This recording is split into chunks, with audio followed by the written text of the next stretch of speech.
Pertama-tama marilah mengucapkan syukur kepada Allah Subhanahu wa Ta'ala yang telah mempertemukan kita pada acara diseminasi budaya positif di sekolah. Selanjutnya yang terhormat Bapak Kepala Sekolah, Bapak Mutadi, dan yang terhormat Bapak Miftahul Munir selaku pengajar materi, dan yang terhormat rekan-rekan Bapak Ibu Guru SDN beserta Bapak Iman Wali Murid SDN Sawan yang kami hormati. Kemudian untuk selanjutnya acara pembukaan yang mana saya buka sendiri. Saya selaku pembawa acara mengucapkan terima kasih yang sebesar-besarnya, dan marilah kita membaca basmalah untuk membuka acara diseminasi budaya positif sekolah. Bismillahirrahmanirrahim. Kemudian saya bacakan susunan acara diseminasi budaya positif sekolah. Acara yang pertama yaitu pembukaan yang mana tadi sudah saya bahas sendiri. Yang kedua adalah sambutan oleh Bapak Kepala Sekolah, dan yang ketiga pemaparan materi yang nanti dibawakan oleh Bapak Miftahul Munir. yang keempat adalah sesi tanya jawab, dan yang kelima penutup dan doa yang mana nanti dibawa oleh Bu Dolika. Kemudian untuk acara yang kedua yaitu sambutan oleh Bapak Kepala Sekolah SDN Sawan kepada Bapak Munali SAG, kami persilakan.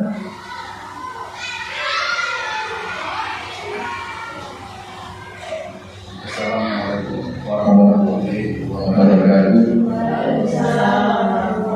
Alhamdulillah, Rasulullah,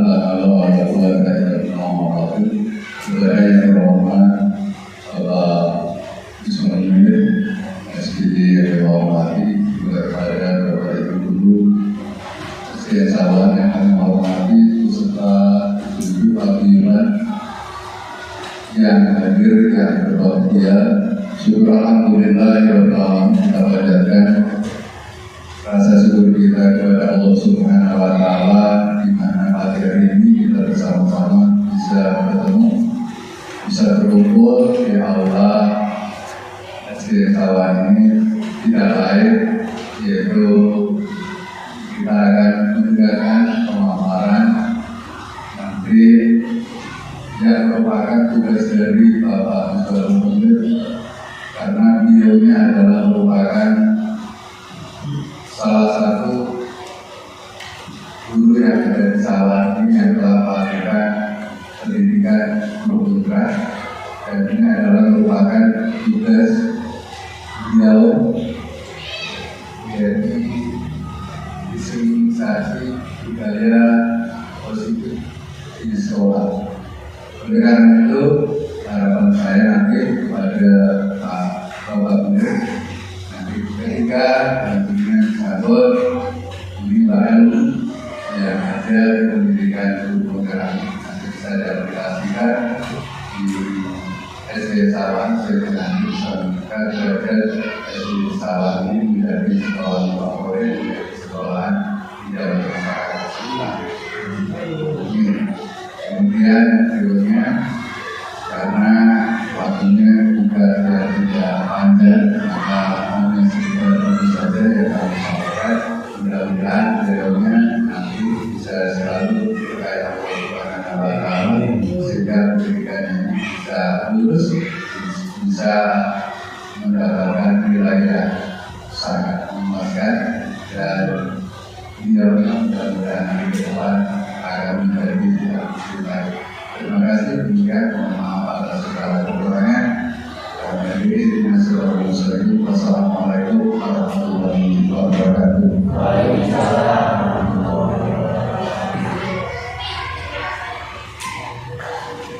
Kami ucapkan terima kasih atas sambutan yang telah disampaikan oleh Bapak Kepala Sekolah SDN Sawan, Bapak Munali, atas segala paparan atau semangat dari Bapak Munir agar nanti segera menghasilkan nilai yang sangat memuaskan dan sesuai harapan. Acara selanjutnya adalah acara yang ketiga, yaitu pemaparan materi yang akan disampaikan oleh Bapak Musbahu Munir SPD, kami persilakan.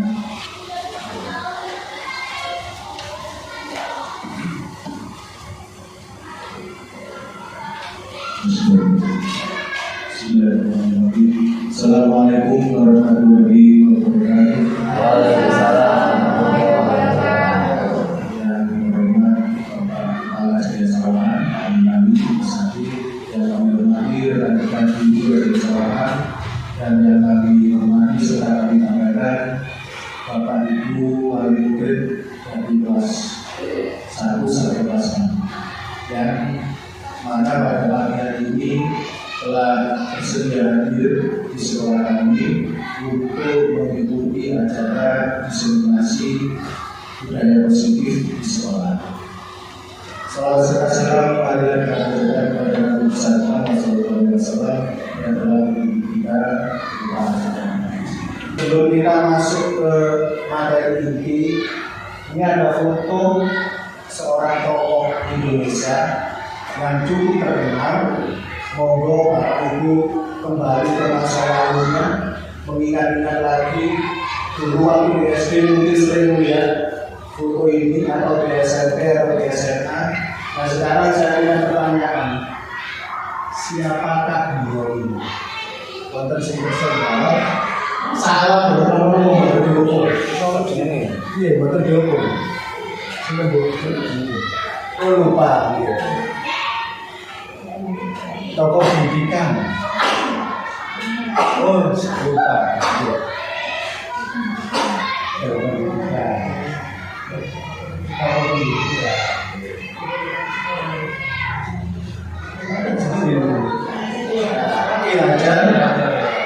Jadi kemarin saya animasikan di klip untuk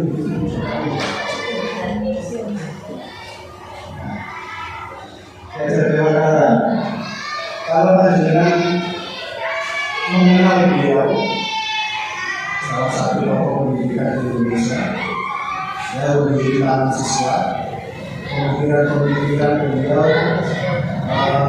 tentang pendidikan sangat mendunia, dan bahkan saya memiliki buku ini. Saya pernah membaca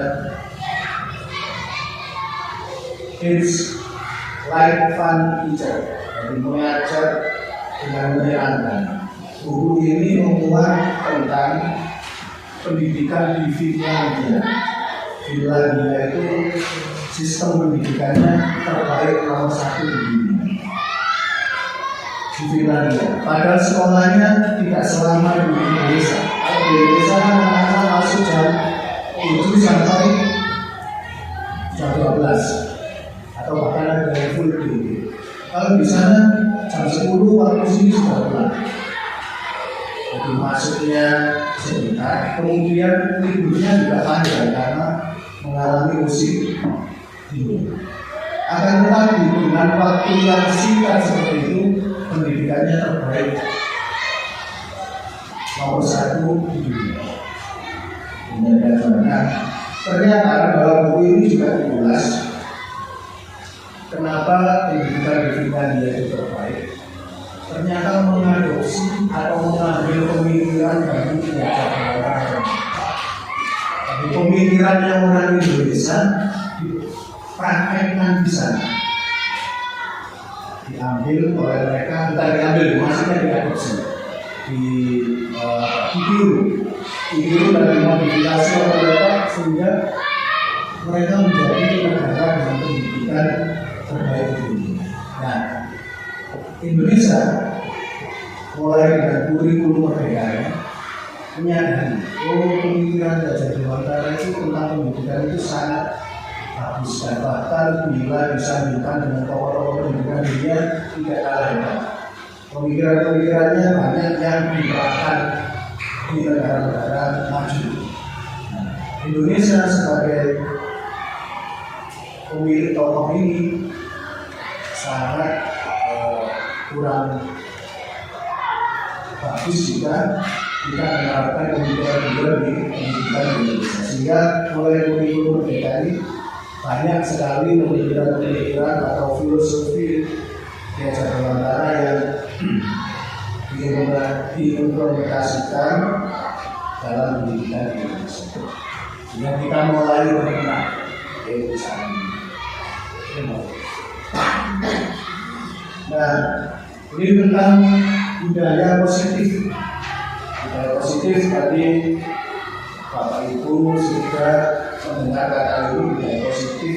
Terus kemarin di undangan yang saya sampaikan, di sini tertera budaya positif. Budaya positif. Mungkin banyak yang belum mengetahui makna dari budaya positif. Budaya positif adalah nilai-nilai keyakinan dan kebiasaan di sekolah untuk mendukung dan memotivasi murid. Jadi nilai-nilai keyakinan dan tentunya nilai-nilai yang mengandung nilai-nilai kebajikan yang tentunya untuk memotivasi dan mendukung murid supaya murid berkembang sesuai dengan sesuai dengan tempatnya. Jadi di sekolah saat ini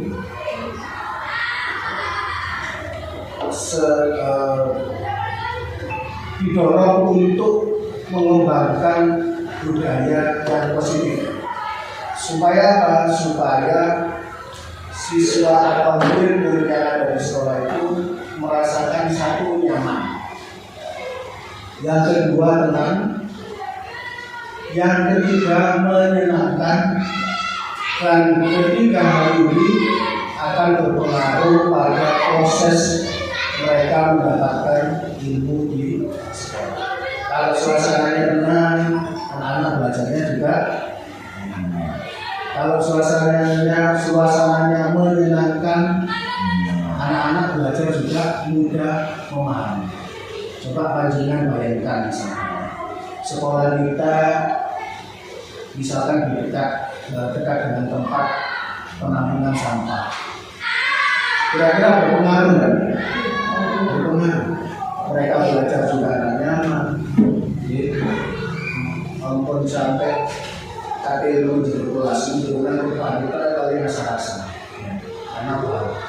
Coba kita bayangkan di kota-kota besar di Indonesia seperti di Jakarta yang dekat dengan atau di daerah lain, atau yang dekat dengan daerah industri misalnya. Dekat dengan daerah industri, polusi suara, polusi udara juga berpengaruh. Anak-anak menjadi tidak, atau mungkin suasana negara yang tidak kondusif atau sedang kacau, terjadi peperangan, terjadi konflik. Anak-anak Palestina tidak bisa sekolah sekarang. Hukumnya amat mawar ini, jajak mocok, menyuruhkan daerah dulu. Dia tidak sempat untuk belajar. Nah, syukur alhamdulillah di Indonesia kita masih diberkahi kedamaian, suasana yang kondusif, terutama di sekolah kita ini jauh dari kebakaran, tak terbebas dari polusi udara, tidak bising, sehingga anak-anak merasa nyaman.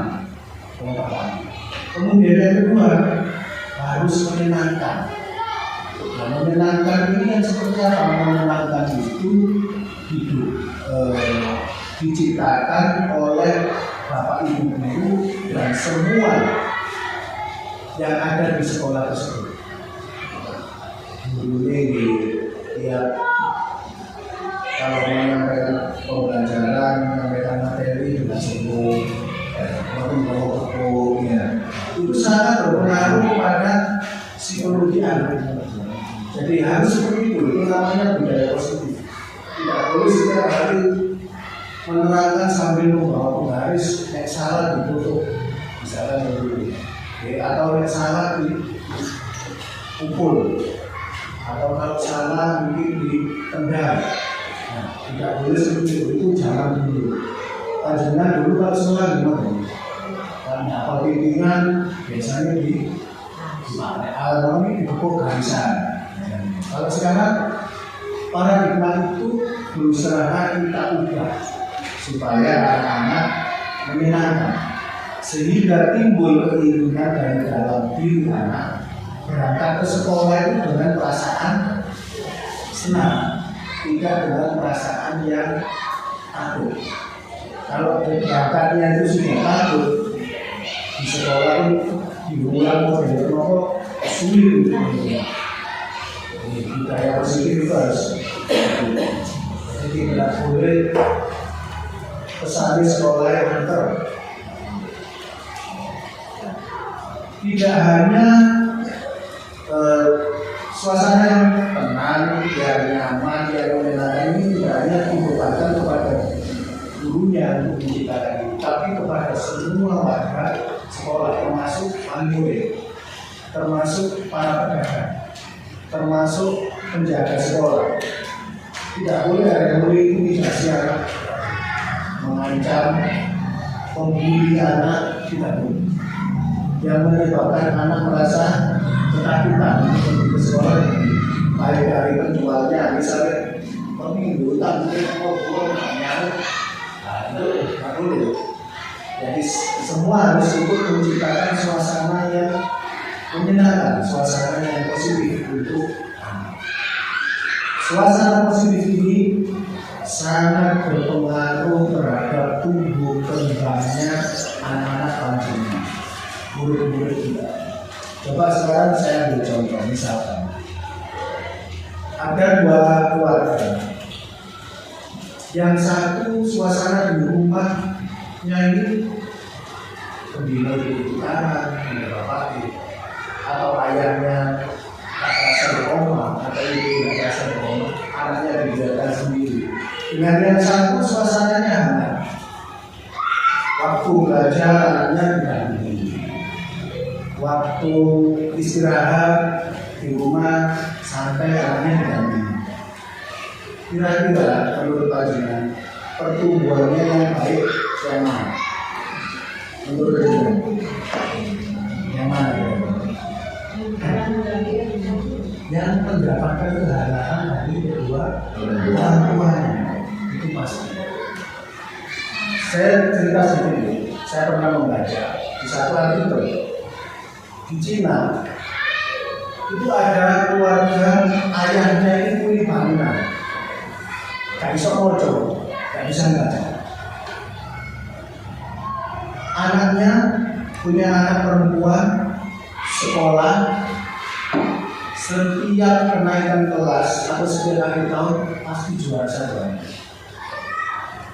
Ayahnya ini keluarganya itu tadi kalau dari segi ekonomi pun juga gak mampu, sehingga gak dibesarkan. Nah, suatu saat diundang orang tuanya oleh sekolah itu diundang. Kenapa ingin tahu sekolah itu, kenapa anak ini cara belajarnya bagaimana? Kok setiap kenaikan kelas itu pasti naikin satu. Ditanya oleh gurunya ditampilkan ke depan, ini fakta ditampilkan ke depan.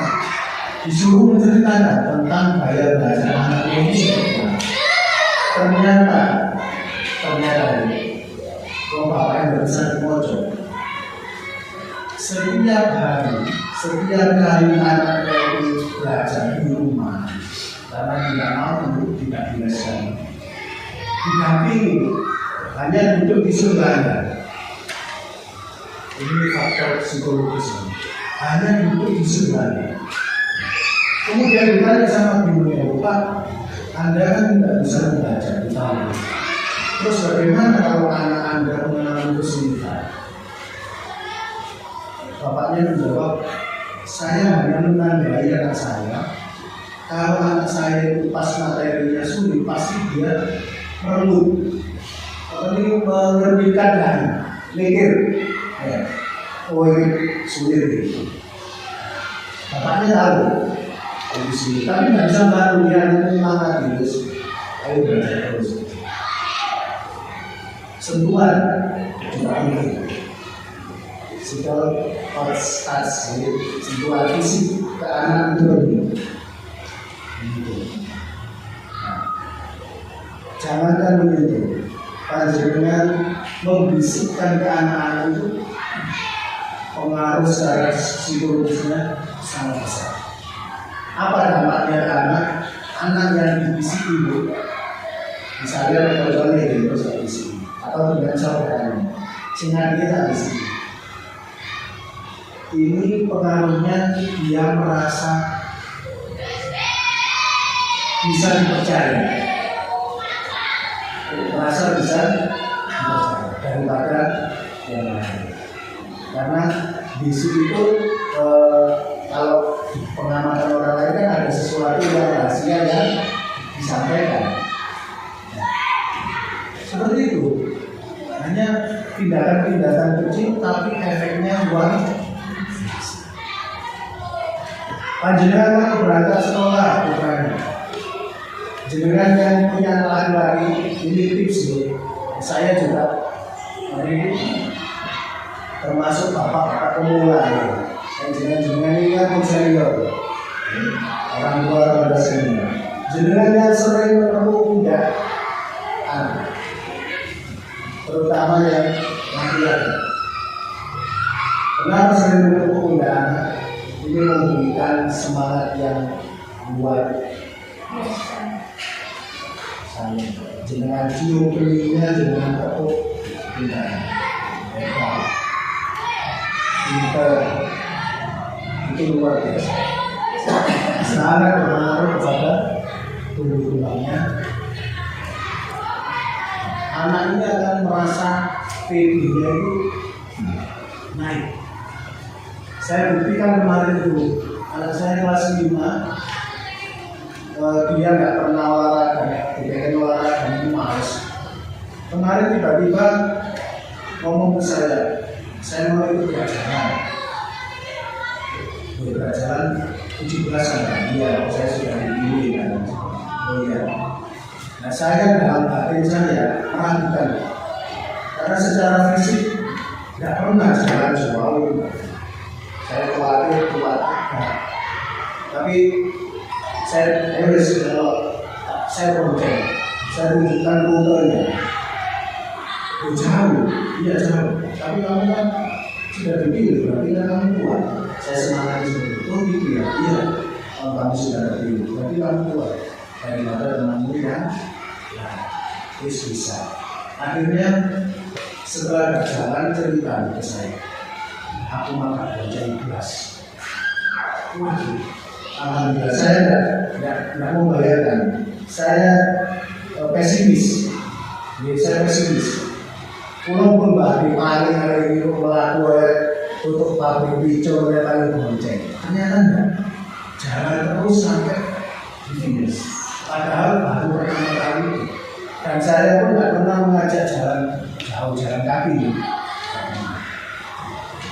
Wah, alhamdulillah saya semangat. Nah itu pentingnya seperti itu. Kemudian kemarin yang kecil juga ada yang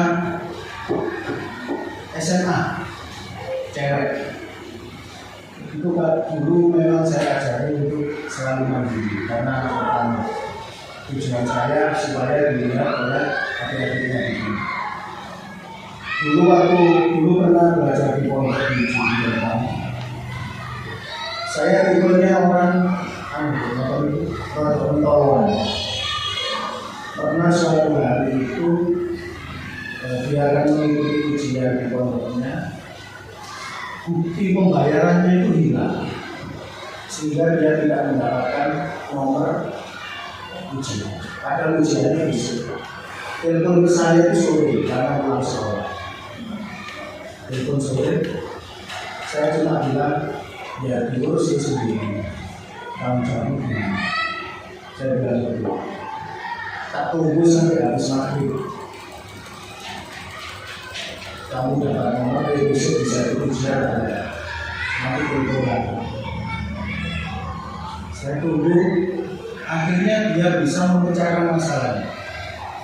Dia jalan ke kantor pusatnya itu dari sini kira-kira sampai di Sumberduin, berapa nih? Jalan ke sana menghadap ke stafnya mau tutup waktu itu di lobi sama dia. Kalau saya tidak tahu perjalanan seperti apa. Akhirnya diurus bisa mendapatkan nomor.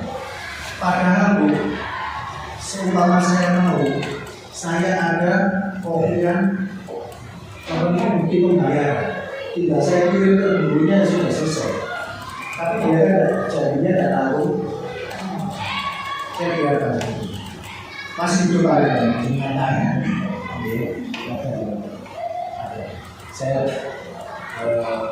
Saya pikir seperti cewek.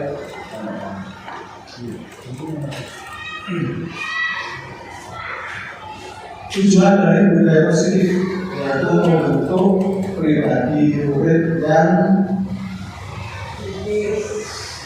kritis, penuh hormat dan bertanggung jawab. Nah, budaya positif ini secara tidak langsung nantinya bertujuan untuk membentuk anak-anak ini supaya bisa berpikir yang kritis sesuai dengan profil atau nilai-nilai kewajiban yang ada di profil belajar Pancasila. Berpikir kritis itu artinya berpikir corok gampang ini. Seumpama anak-anak kita menerima berita, tidak langsung dipercaya 100%. Memangnya ngomong cecek tangan baju misalnya.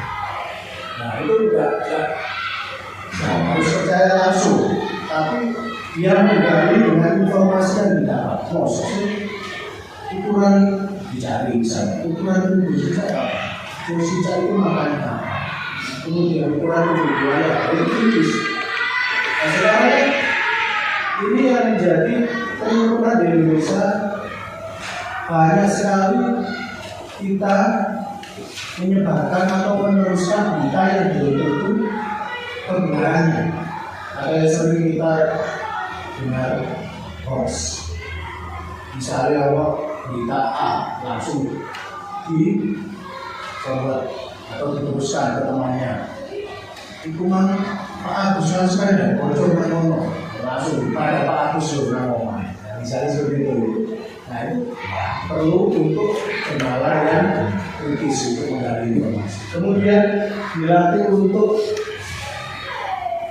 penuh hormat, sopan santunnya terhadap sesama temannya, terhadap orang yang lebih tua, terhadap orang tuanya, terhadap bapak ibu gurunya.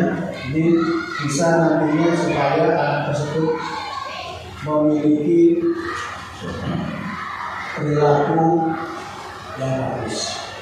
Karena percuma seseorang itu berpendidikan tinggi jikalau perilakunya tidak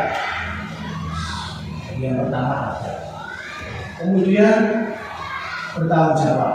Jadi bertanggung jawab atas apa yang dilakukannya. Misalkan ada tugas dari sekolah, dia tanggung jawab. Wah, selesai besok. Bagaimana caranya? Misalkan dia pernah membuat kesalahan, bagaimana caranya meminta maaf? Itu tanggung jawab. Tanpa disuruh. Nah, tujuannya harapannya itu tanpa disuruh, jadi menimbulkan keinginan dari dalam diri siswa atau ada unsur implisit, tidak lagi unsur dari luar atau ekstrinsik. Harapannya seperti itu. Timbul dari pemikirannya sendiri, sadar. Contoh budaya positif yang diterapkan di sekolah. Satu, menanamkan rasa cinta kebersihan terhadap diri sendiri dan lingkungan sekolah.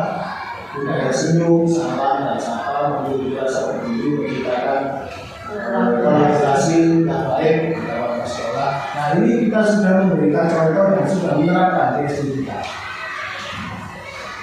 Mencintai kebersihan diri sendiri dan lingkungan sekolah. Ada tiket, ada kegiatan Jumat bersih. Itu sudah kita laksanakan. Sudah kita berusaha untuk memulai budaya positif ini. Kemudian budaya senyum, salam dan sapa. Nah, Bapak Ibu dulu yang kalau pagi itu setengah 7 berdiri di depan nyalamu itu tujuannya ini mengembangkan budaya salam, senyum, sapa, ramah kepada anak dan ramah kepada siapa. Di samping ada tujuan lain yaitu menjaga keselamatan anak yang datang itu supaya tidak terjadi hal-hal yang tidak diinginkan seperti kecelakaan motor atau yang lain, karena jalannya sempit kemudian ada kendaraan berlalu-lalu. Nah, itu termasuk budaya positif. Itu membuktikan bahwa SD Salam sudah menerapkan budaya positif. Oleh Pak Ali itu bahkan dari zamannya Bu Sila dulu ya, kita ada kayak Senin siapa yang berjaga, Selasa siapa, Rabu siapa, terusnya sampai hari Sabtu. Memiliki rasa peduli. Nah, menumbuhkan rasa peduli ke anak-anak dan empati anak-anak untuk peduli kepada sesamanya. Contohnya, ini sering dilakukan oleh Bapak Ibu guru. Jika ada teman-temannya yang sakit dalam satu kelas, misalkan 1 minggu sudah tidak masuk, pasti wali kelasnya menghubungi orang tuanya, kenapa tidak masuk? Oh, orangnya sakit. Kemudian langsung mengajak anak-anak atau teman-teman satu kelas untuk berkunjung ke teman yang sakit. Nah, itu mengajarkan bentuk empati atau rasa peduli anak ke orang lain supaya tertanam sejak kecil. Karena di SD itu namanya saja sekolah dasar fondasi bagi kehidupan selanjutnya. Makanya nomor itu guru di SD itu berat daripada guru dijadikan setelah ini. Karena menanamkan fondasi harus kuat, harus bagus. Kalau itu sudah tertanam bagus, insya Allah dia dijalankan saja karena tinggal meneruskan saja kebiasaannya yang sudah positif ini tinggal teruskan. Jadi budaya positif ini perlu dibangun dari yang namanya kebiasaan atau panjenengan. Saya ambil contoh. Panjenengan yang biasanya mungkin tidak rutin olahraga pagi misalnya. Terus besok mau ini, aku cek saya kata waktu berita olahraga. Kira-kira yang dilakukan pertama, yang dilakukan pertama kali, supaya badan saya sehat, aku mencoba olahraga. Kira-kira yang dilakukan pertama kali, latihan. Jalan sedikit ini. Senang kecil. Yang pertama pemanasan. Ini panas ini. Nah, yang dilakukan pasti membangun kebiasaannya dengan sulit. Saya harus bangun jam 4:30 supaya saya bisa berolahraga. Membangun kebiasaan. Dari kebiasaan ini, kalau sudah rutin kita lakukan akan menjadi yang namanya disiplin diri. Jangan kalau tidak melakukan merasa ada yang kurang. Saya contohkan lagi. Mungkin yang ibu tidak seberapa kenal, yang bapak pasti tahu. Cristiano Ronaldo, tahu? Pemain sepak bola terbaik di dunia saat ini. Pernah di dalam wawancaranya Cristiano Ronaldo itu ditanya oleh reporter, Ronaldo, kalau yang kamu lakukan itu kamu sebarkan ke orang-orang supaya orang-orang itu bisa menjadi terbaik di bidangnya seperti kamu. Ternyata apa jawabannya Ronaldo? Ronaldo menjawab, saya ini sudah menyebarkan. Akan tetapi orang-orang ini mau apa enggak? Apa ternyata kebiasaan Ronaldo? Dia itu disiplin dirinya sangat bagus. Sehingga sampai saat ini usianya sudah menginjak 40 tahun tapi masih sanggup bermain sepak bola. Padahal usia puncak pemain sepak bola usia 200. Ini main bola. Usia puncak usia emasnya 27, 25, 27. Bagus usia pemain. Tapi Ronaldo sampai usia 40. Kenapa dia bisa bertahan? Karena disiplin dirinya, kebiasaan itu. Karena kebiasaan. Minumnya nggak minum sembarangan, yang minum air putih, makanannya nggak makan makanan cepat saji, tidurnya disiplin, jangan sampai malam. Seperti itu.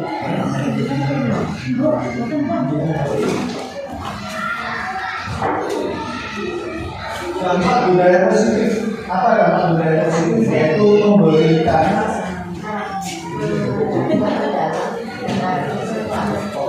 dampak mendalam pada karakter siswa. Jadi budaya positif tadi diharapkan untuk bisa menanamkan sesuatu yang mendalam untuk membentuk karakter anak. Jadi terbentuk dari kebiasaan-kebiasaan tadi. Maksudnya seperti itu.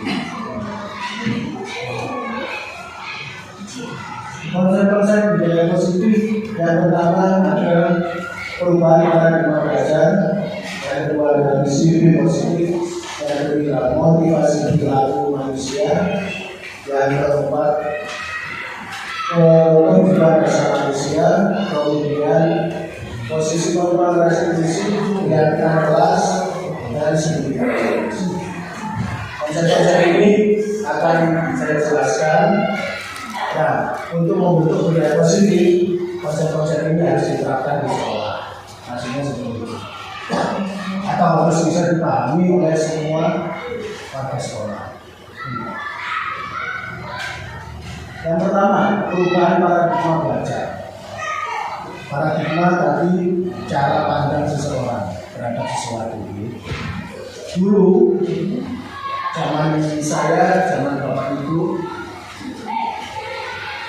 sekolah itu berpusat pada guru. Artinya guru itu paling pintar. Kalau guru salah, itu bingung. Zaman dulu pendidikan guru itu modelnya seperti itu. Jadi pokoknya guru ini tidak boleh salah, pasti benar guru. Ya, pasti benar. Jadi guru tidak mungkin disalahkan kalau dulu. Kalau sekarang berubah. Pembelajaran yang melibatkan murid sekarang. Melibatkan murid artinya seorang guru dalam mengambil keputusan, membuat kesepakatan itu harus bertanya dulu ke muridnya. Yang menarik misalnya ini yang tidak tiket kita suruh untuk membersihkan ruang kantor misalkan seperti itu. Nah itu sekarang harus bertanya dulu, melibatkan murid-muridnya. Tidak boleh diputuskan sendiri oleh guru. Dan tidak boleh memaksa, tidak boleh dipaksa. Artinya yang melibatkan murid. Kemudian yang kedua, pembelajaran yang berpihak pada murid. Artinya berpihak pada murid itu pembelajaran yang sesuai dengan kebutuhan muridnya. Dalam pemikiran dari orang tadi, fungsi guru itu hanyalah sebagai among. Among itu dia cuma mengawal anak-anak itu nanti jadinya seperti apa. Tidak boleh memaksakan. Ibaratnya petani, ketika petani itu menanam biji jagung, pasti nanti yang tumbuh jagung. Tidak boleh petani yang menanam jagung kita muncul padi jagung. Nah sama, guru pun juga seperti itu. Membawa murid-muridnya dari berbagai macam karakter, orang yang senang olahraga, orang yang senang moco, dan dikawal terus. Yang penting guru harus menjauhkan nilai-nilai negatif yang bisa mempengaruhi kehidupannya. Sama halnya dengan petani tadi, ketika menginginkan tumbuhan jagung yang bagus, maka dia harus membersihkan dari hama, memupuknya. Ya, tetap seperti itu, jadi mengawal sesuai dengan kodratnya, tidak boleh memaksakan. Itu artinya pembelajaran yang berpihak kepada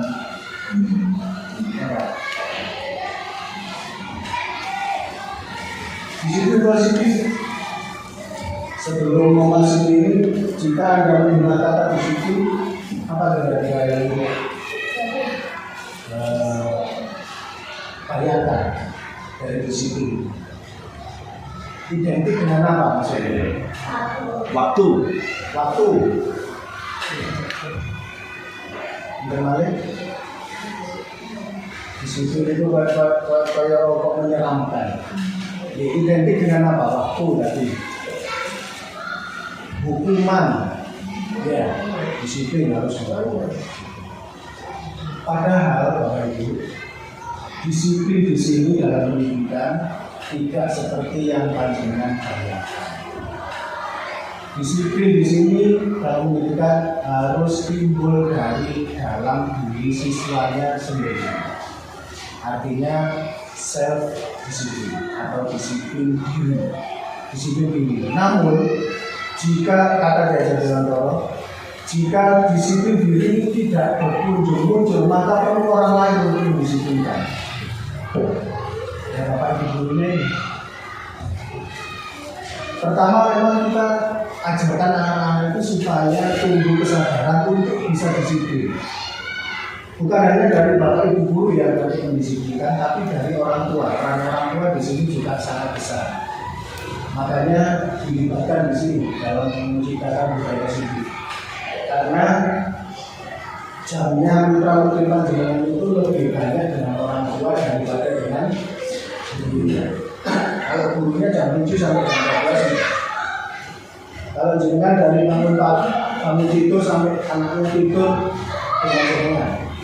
Nah, jadi jenengan diharapkan bantuannya untuk ikut membangun budaya positif, diciptakan di rumahnya.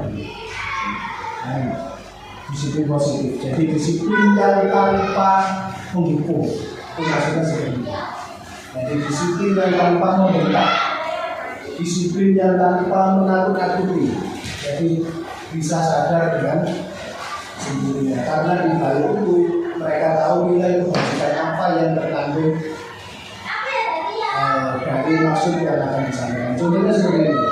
Jangan berkendara memakai kendaraan bermotor, sepeda motor, kalau ke jalan raya besar memakai helm.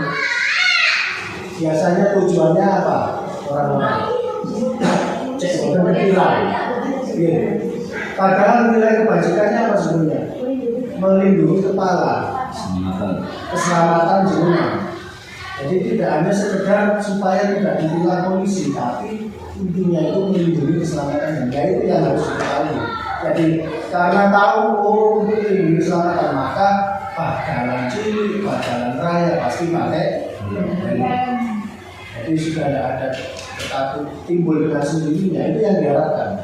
Ada unsur yang membangun dari dalam diri siswa. Aku cegah kari, mendingan kari, aku di Paris aku bilang itu nggak boleh. Maksudnya nggak boleh dia datang pagi karena takut, bukan karena kesadaran dirinya. Nah, yang diharapkan di sini adalah kesadaran diri anak itu, tanggung jawabnya seperti apa. Jadi dihindari supaya tidak merasa berangkat pagi tidak dihukum, berangkat pagi tidak dihukum apa, berangkat pagi tidak dihukum ibu, tidak boleh.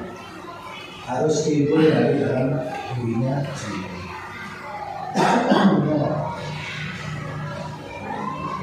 Makna disiplin, disiplin merupakan sikap atau cara disiplin adalah perilaku yang dipelajari dan membuka latihan, dipelajari dan membuka latihan. Saya bawakan itu lagi di rumah banyak. Nah, ini etomin, jadi ini membangun kebiasaan itu pengembangan diri. Saya pernah membaca ini. Ternyata ada hubungannya dengan itu. Untuk menjadi orang sukses itu dilakukan perubahan-perubahan kecil, kebiasaan. Nah, kebiasaan itu nanti bisa menjadi karakter, bisa menjadi value-nya orang tersebut. Contoh, orang ini sampai di usia sekian, misalkan sampai usia 65, badannya masih sehat. Apa kebiasaannya? Dia rajin olahraga, dia rajin makanannya dijaga, pola hidupnya dijaga. Nah, itu kebiasaan. Kebiasaan kecil tapi bisa mengubah hidup seseorang. Apal pimpinan tapi bentuk milo sinau perkalian. Nah, akhirnya apa?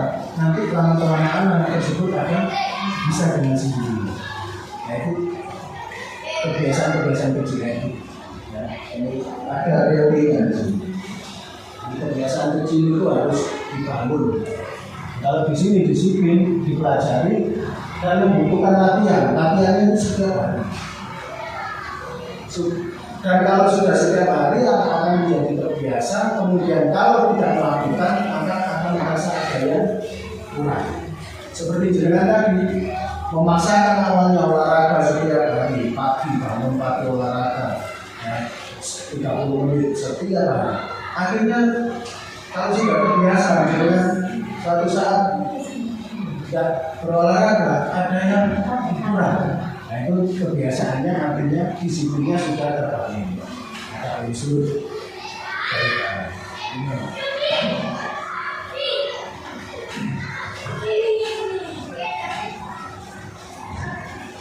Pernyataan yang mengenai disiplin. untuk menciptakan murid yang merdeka, yang utama yang harus dilakukan adalah disiplin yang kuat. Jadi murid itu wajib merdeka. Merdeka artinya apa? Dia tadi merasa senang di sekolah, bahagia di sekolah, tidak intimidasi orang, tidak takut, itu namanya merdeka, nyaman belajarnya. Nah, untuk mencapai ini diperlukan disiplin yang kuat, artinya disiplin dirinya.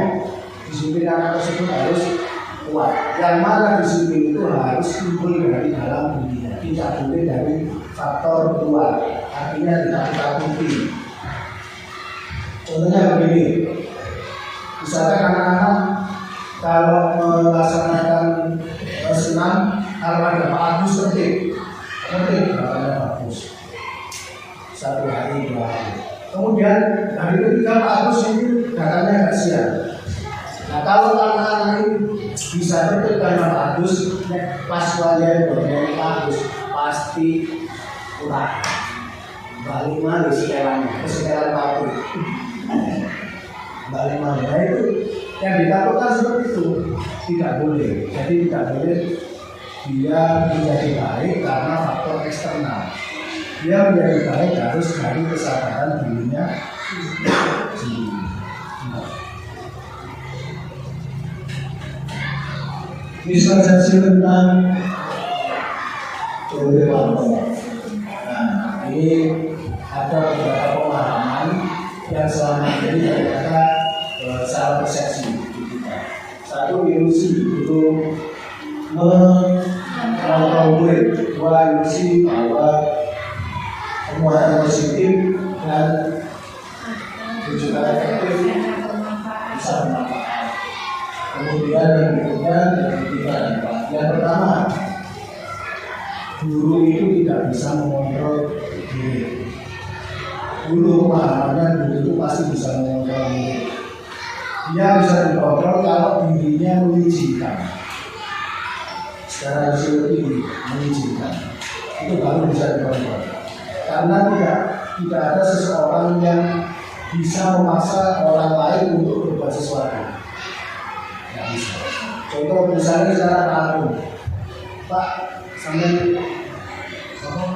menari Pak ini di depan. Kalau dia tidak mau, tidak akan terjadi. Berarti menandakan saya tidak bisa mengontrol orang lain. Dia bisa dikontrol jika dirinya sendiri mengizinkan. Itu baru bisa. Nah, guru sama seperti itu, tidak bisa memaksakan mengontrol itu terus tidak bisa. Kecuali murid tersebut secara dalam dirinya mengizinkan dirinya sendiri. Ilusi bahwa penguatan positif atau penunjukan efektif dan bermanfaat. Jadi salah besar jika rujukan itu pasti akan bermanfaat. Nanti suatu waktu orang yang kita bujuk itu atau yang kita himbau yang kita bujuk itu pasti akan menyadari kebenarannya. Dan kalau orang ini sudah menyadari kebenarannya, pasti tidak mau ikut lagi bujukannya. Contoh, waktu kecil dulu, dengan pasti pernah mendengar omongan dari orang tua kita, ojo lungguhan bantai. Kira-kira panjenengan kudu melang. Kebenarannya apa di situ? Kebenaran bantal itu tidak sirah. Kan sangat tidak sopan jika hidup itu. Nah, itu kebenarannya. Tapi orang tua kita dulu cara membujuknya seperti itu, cewek dia. Tapi ketika anaknya sudah bilang bapak lu ya nanti, akhirnya seperti itu. Empuk ini, kecepatan butuh dari laluan. Pada butuh sini, pakainya. Iya, diwarai mulu. Dari nantinya.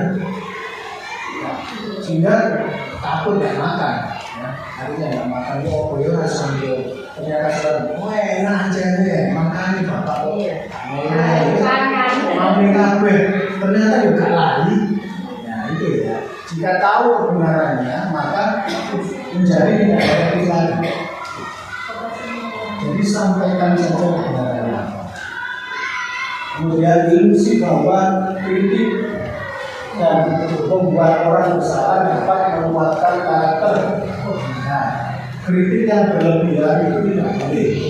Jangan kritik anaknya berlebihan, jangan. Kritik itu boleh disampaikan kalau kritiknya membangun, itu boleh. Bersifat konstruktif boleh. Tapi kalau anak dikritik terus akhirnya apa? Bukan kritik. Saya tidak bercerita orang lain, saya bercerita saudara saya sendiri, tidak menceritakan orang lain. Saudara saya itu dari kecil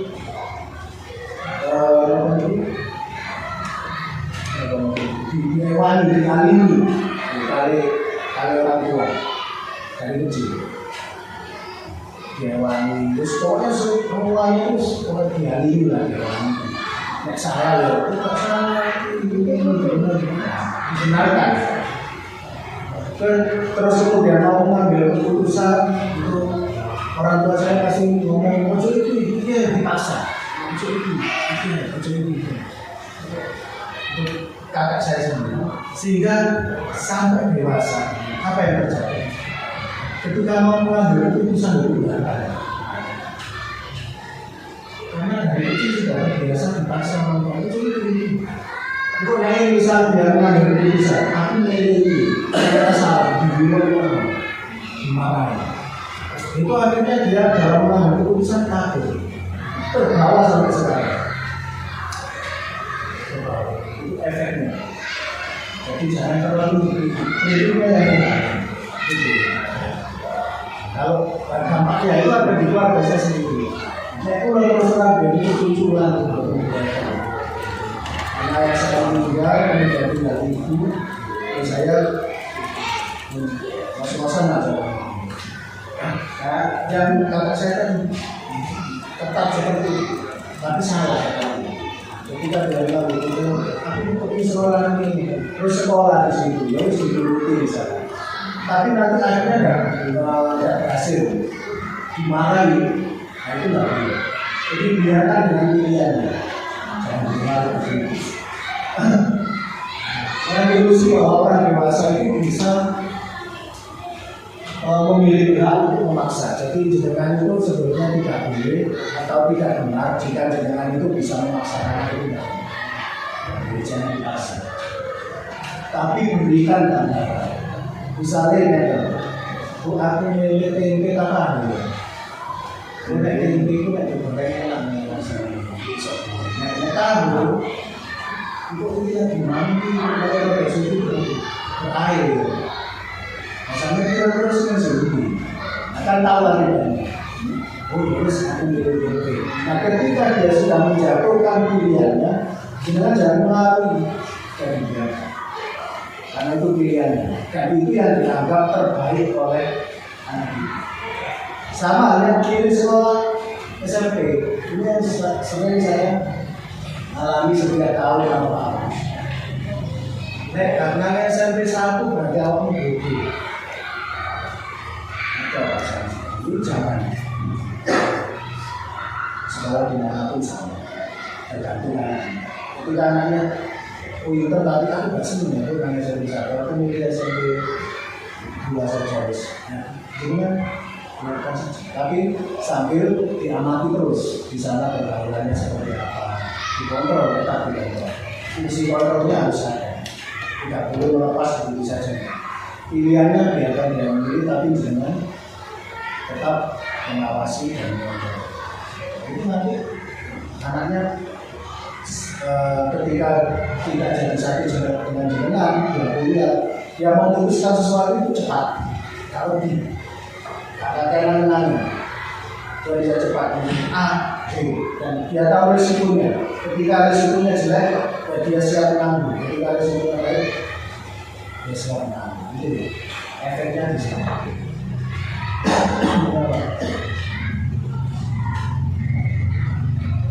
Motivasi perilaku manusia. Jadi ini yang dimaksud manusia itu melakukan satu tindakan itu ada 3 motivasi perilaku manusia. Yang pertama itu motivasi paling rendah. Untuk menghindari ketidaknyamanan atau hukum. Yang kedua untuk mendapatkan pujian. Yang ketiga untuk menjadi orang yang lebih baik. Ini motivasi paling rendah dalam manusia, dalam tubuh manusia. Jadi melakukan sesuatu itu supaya tidak dipukul, supaya tidak dimarahi. Itu motivasi terjelek. Aku tak dibalik supaya mengejar lagi. Kalau tak mundur, ini motivasi yang paling jelek. Kalau bisa kita di sini. Jadi tidak ada tendensi untuk macam-macam. Ada yang kedua ini untuk mendapatkan ujian. Misalkan saya berangkat pagi jam 5 ke sekolah, jadi diberi penghargaan sama Pak Ali, jadi bilang misalnya, Pak Mimin jam 5 sudah datang. Tujuan saya berangkat karena ini mendapatkan ujian itu lagi. Kalau bisa untuk menjadi orang yang lebih, anak pun juga sama. Dia belajar itu sudah ada keterpaksaan. Diharapkan dia belajar atas kemauannya sendiri. Orang itu tidak bisa dikasih nama. Wes jangan sinau aku tak pakai HP ini. Tanpa dipaksa, tanpa diteriaki, tanpa dimarahi, dia sudah berjalan dengan sendiri. Itu yang menjadi harapan. Nah itu bisa tercipta jika ada budaya yang positif tadi.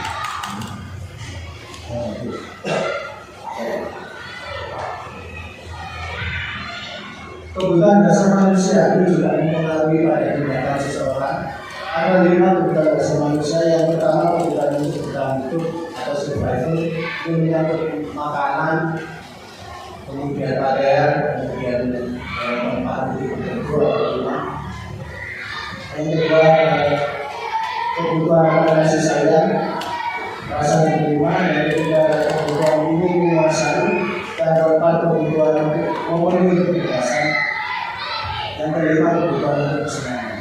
Bertahan hidup, orang itu bisa bertahan hidup pasti melakukan apapun. Pasti. Yang ini bekerja biasanya sampai dilewati nolong. Atau gak nolong minta. Dia rela seperti itu karena ada kebutuhan dasar manusia yang tidak dipenuhi, yaitu untuk bertahan. Kasih sayang dan rasa ini diterima. Setiap orang pasti ingin diterima di bawahnya. Coba bayangkan dengan punya anak dibully di sekolah sehingga dia tidak bisa, tidak mau sekolah lagi, tidak takut untuk bully kok, atau dibully konsolnya. Nah itu ada kebutuhan yang tidak dipenuhi oleh anak itu, yaitu kebutuhan ingin diterima oleh temannya. Dan kasih sayang ini penting. Jadi ini ditekankan di sekolah-sekolah di Indonesia bahwa tidak boleh ada namanya pembulian. Tujuannya itu supaya kebutuhan untuk diterima oleh lingkungan itu bisa dipenuhi. Karena itu kebutuhan dasar. Kalau tidak bisa dipenuhi, anak itu akan mencari perhatian. Contoh, menang-menang jauh ke temannya.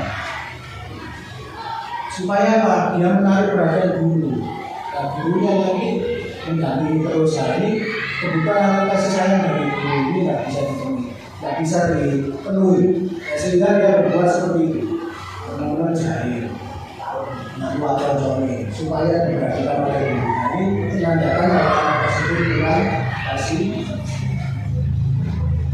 Penguasaan, ingin menguasai, ingin menjadi pemimpin, itu bukan dasar manusia. Kalau dengan lawan, mungkin kalau di rumah kapan itu tak pintar, bukan itu, pasti muncul itu. Karena ada kebutuhan yang ingin dengan penuh.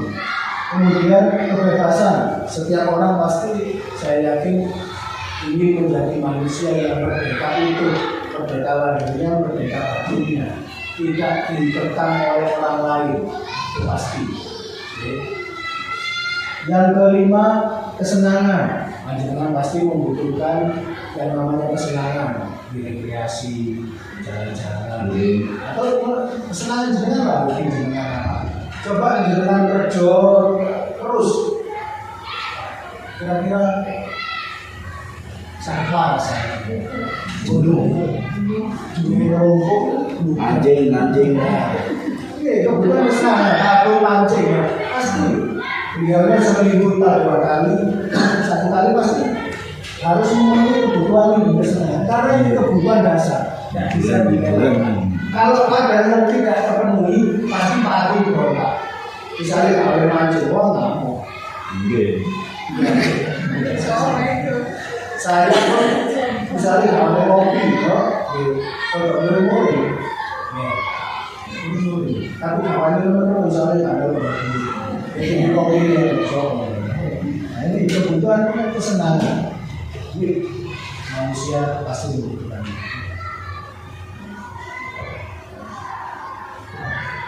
Lima, posisi kontrol restitusi. Apa sih restitusi itu? Restitusi adalah proses untuk menciptakan kondisi bagi murid untuk memperbaiki kesalahan mereka. Jadi sekarang ini kalau murid itu mengalami masalah tidak boleh langsung ditegur, dimarahi, akan tetapi harus direstitusi. Direstitusi itu supaya mereka sadar akan kesalahannya dan mampu memperbaiki kesalahan dan bertanggung jawab atas kesalahan. Nah, 5 posisi kontrol ini ada apa saja?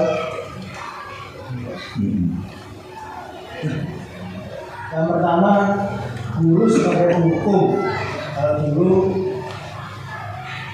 guru sebagai penghukum, jika ada muridnya salah langsung dimarahi, langsung dibentak. Nah, ini tidak boleh. Karena ini akan berakibat ke anak tersebut akan menjadi pendendam, mangkel, sampai jahil. Dengan tahu di gurunya SD, pasti saya itu sering jenuh. Dengan hukum.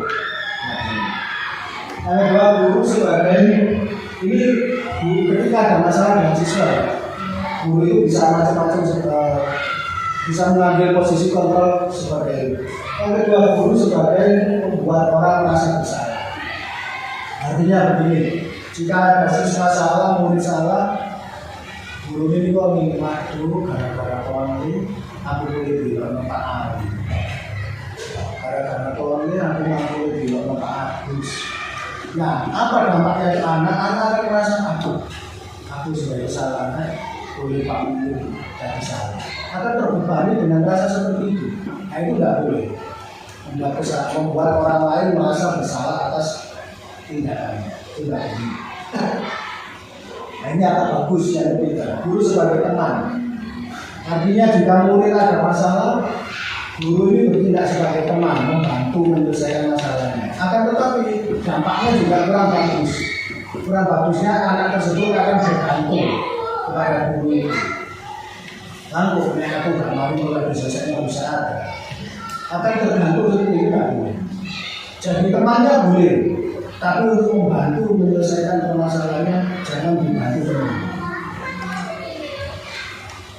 Guru sebagai pemantau. Nah ini guru ketika ada muridnya salah, itu karena tugasnya ini jam sekian harus selesai. Saya lihat nanti. Nah dia memantau terus. Benar muridnya merasa tidak nyaman jadi dipantau atas kesalahannya, diawasi terus. Yang ketiga, guru sebagai manajer. Nah ini harapannya guru itu harus bisa menjadi mengambil posisi kontrol sebagai manajer. Dan apa maksudnya? Di saat murid melakukan kesalahan, guru ini menyemangati untuk membantu murid tersebut supaya bisa mencari solusi dari permasalahan. Jadi dibantu. Saya tadi itu kan mendorong teman saya, sehingga teman saya nangis. Terus apa sampai? Harus bertanya seperti terus apa yang kamu lakukan? Itu Pak, saya mau minta maaf tapi tidak. Ya wis tak habis. Itu salah satu upaya guru untuk mencarikan solusi. Tidak dibantu, terus harus ngomong, saya tidak boleh. Tapi dibantu, ayo wis ada ini, kamu minta maaf ke teman. Nah, disemangati, diberikan semangat untuk menyelesaikan masalahnya sendiri.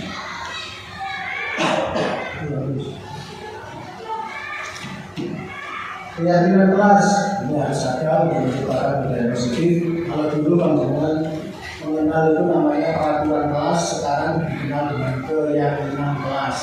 Apa bedanya? Bedanya yang paling dasar adalah peraturan kelas itu peraturan yang dibuat tanpa melibatkan murid.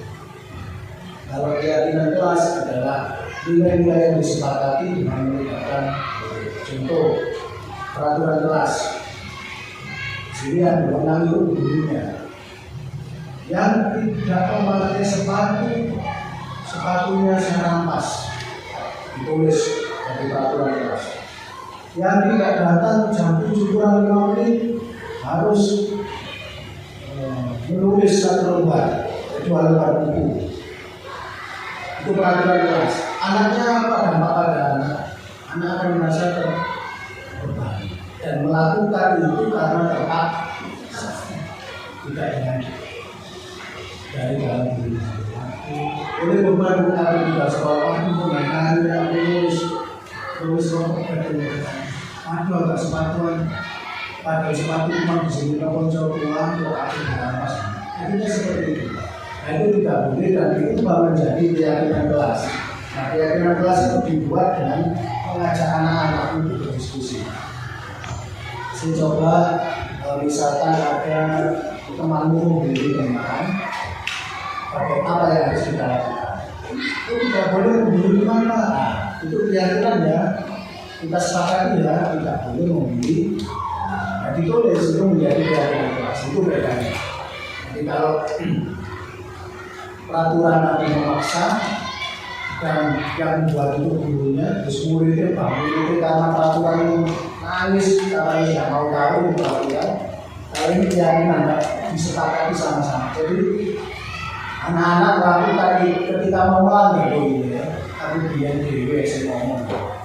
Dan aku melanggar ya, akhirnya dia seperti itu.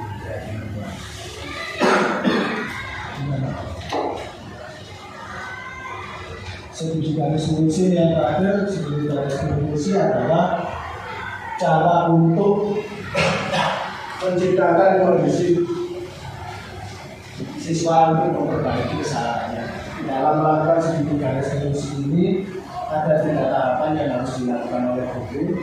Yang pertama menstabilkan integritas, yang kedua validasi kesalahan, yang ketiga ada mempertanyakan keyakinan yang ada.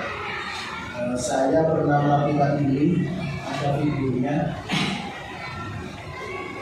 Ini terakhir Pak. Nah, ini kalau surat pemantau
ini saya menerapkan studi garis fungsi untuk memecahkan permasalahan siswa. Jadi kami tahu ada sebuah berkelahi yang kira-kira ada kesalahan.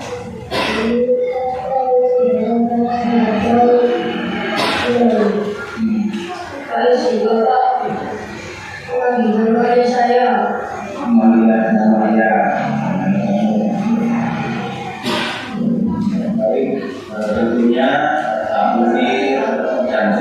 kalian semua pasti pernah melakukan kesalahan, dan semua kesalahan pasti bisa kita perbaiki. Dari kesalahan kalian berdua tadi, apa kalian sadar telah melanggar keyakinan sekolah kita?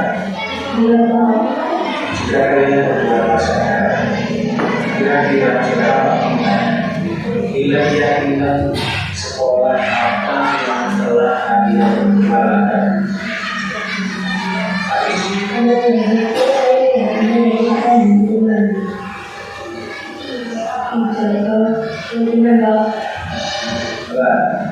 Sekarang Pak Mungkin bertanya pada kalian berdua, apa kalian berdua bersedia untuk memperbaiki kesalahan kalian? Iya, Pak. Baik, sekarang Pak Mungkin tanya, kira-kira langkah apa yang akan kalian lakukan untuk memperbaiki kesalahan kalian berdua?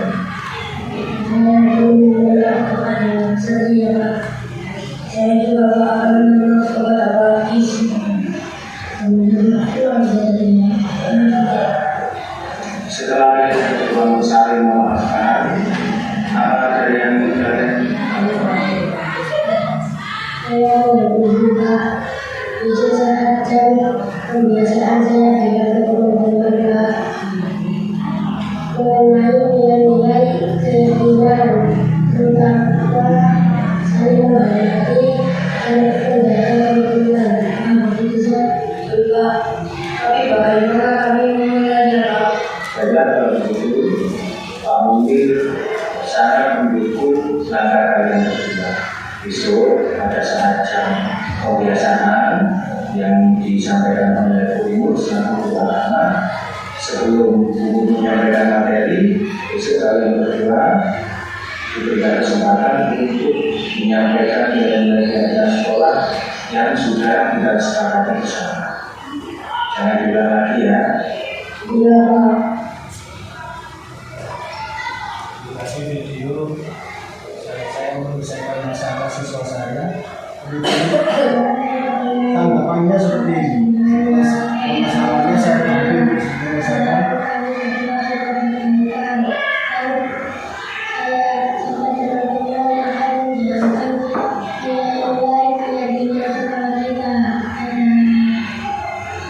Mereka senang jika masalah yang dihadapi mereka itu kita bantu untuk menyelesaikan, tidak dengan kita menghukum. Kalau kita menghukum, memarahi, pasti mereka akan enggak. Tetapi konsep-konsep untuk menuju budaya positif, harapan saya dan Bapak Ibu guru di SDN semuanya, semoga di sekolah ini nantinya akan tercipta budaya positif yang pada akhirnya akan membentuk karakter siswa menjadi lebih baik, karakter murid menjadi lebih baik, dan harapannya lagi ke depannya akan berpengaruh pada prestasi. Semoga itu bisa tercipta. Terima kasih Bapak Ibu yang sudah hadir untuk sosialisasi atau diseminasi budaya positif di sekolah.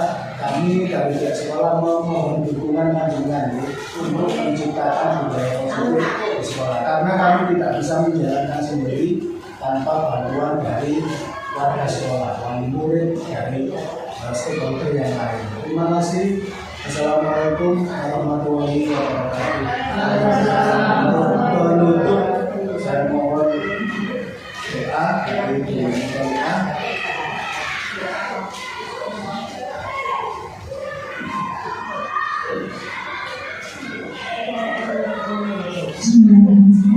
Assalamualaikum warahmatullahi wabarakatuh. Dalam bacaan tadi semoga dapat Allah Subhanahu wa Ta'ala. Bismillahirrahmanirrahim. Allahumma shalli ala sayyidina Muhammad wa ala sayyidina Muhammad walhamdulillahirabbil alamin. Allahumma shalli ala sayyidina biha menjadi akal al-afas wa taqiyana biha menjadi al-hajar wa tu'yuna biha menjadi syai'an wa tar'una biha menjadi al-harja wa tu'alibna syai'an